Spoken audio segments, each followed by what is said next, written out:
Central near Ypsilanti City, engine 23, Tower 21, response 663 South Mansfield at the Huron Sign Company, City Grid 7 off of West Michigan for a commercial fire alarm.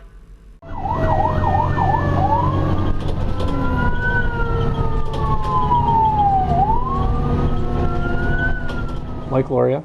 I currently ride engine 3. I've been with the city of Ypsilanti for almost 13 and a half years. Well, when I was little, my dad was a volunteer for 30 plus years. So when I was little, it was because I wanted to be like my dad. Then as I got older and realized there wasn't much else in the world I really wanted to do, that this was it. I'm usually here anywhere between 6 and 6:30 in the morning. Shift starts at 7. We meet for briefing. From there, we check the trucks, put our gear on them, make sure everything's where it needs to be. Then it's on the daily house chores, cleaning bathrooms, sweeping floors, mopping floors, vacuums. Then it's off to the store to get groceries. Then it's back to finish up any other house chores that need to be done. By that time, it's time to start preparing lunch, get lunch on the table, clean lunch up, and then it's on to daily training, whether it's EMS or hazmat, whatever the training of the day is, and then interspersed through there, answering emergency calls.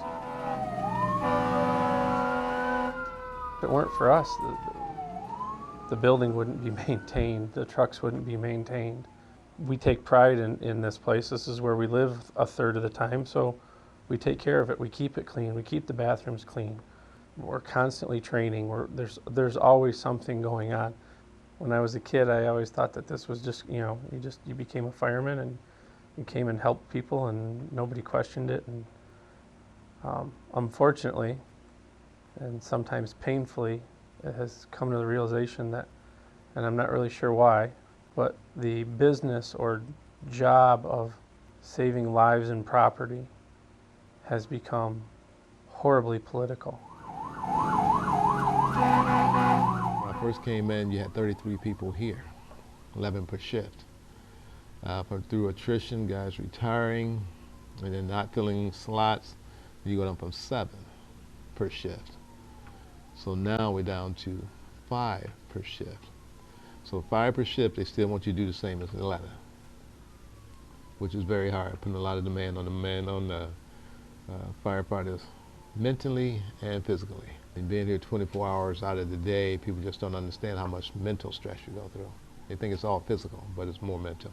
Ever since I came into this department in '84, they was talking about PSO.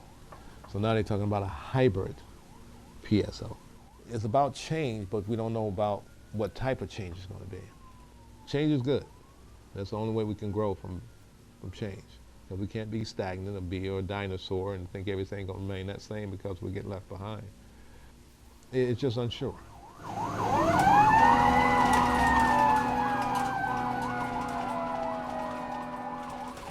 Every time we go to a call, something bad is happening, and we're called, and we show up, and we're brought there to stop that something bad and make it better for somebody. We always go out the door with the lights and sirens. 99% of the time, it's always an emergency. The impact we have on people's lives is a lot greater than people think. Just because we don't have these raging fires downtown every day doesn't mean we're not doing something. I think the impact we have on the medical calls is just tremendous, and a lot of people aren't aware that there's one call in general, or specifically, that I remember probably the most, and that's when we saved 2 little girls from a house fire, and they're still alive today because of what we did.